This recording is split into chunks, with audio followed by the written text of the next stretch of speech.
has come, night is away, rise with the sun and welcome the day.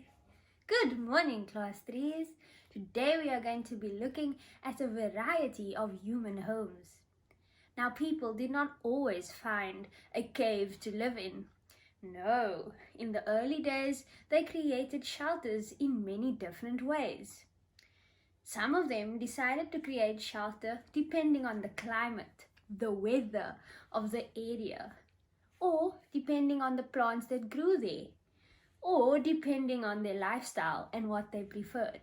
In equatorial forests, people build their houses out of wood above stilts to keep them safe from the wild animals that roam on the forest floor. People who live near water also build their houses on stilts to keep them safe just in case the river rises or floods.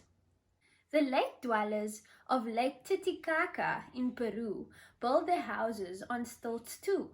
They do this by using the long, tall reeds that grow near the lake. Did you know that the people of Lake Titicaca built their own islands? The islands were not brought there by the weather conditions.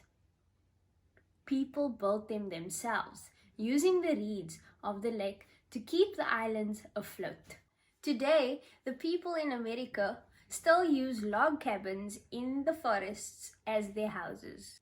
The early people, called nomads, moved around quite a lot, so they needed to build houses that were easy to pack up and go. They moved around a lot because they needed to find grazing for their livestock, such as cattle, sheep, and goats. The American Indians lived in wigwams, which we know as teepees. Teepees are made from animal skin covering a framework of sticks tied together at the top. They constantly moved the teepees around with them when they needed to find new grazing.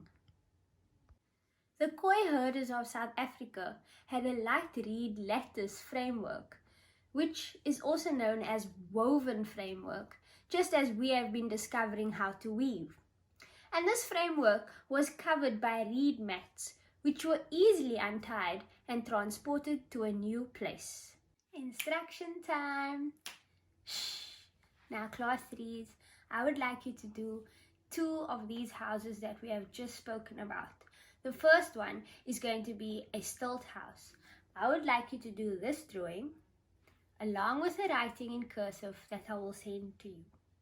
And then the other drawing is going to be a teepee with also a short piece of writing for you to copy into your beautiful main lesson books. Remember to take your time, don't rush, and have fun.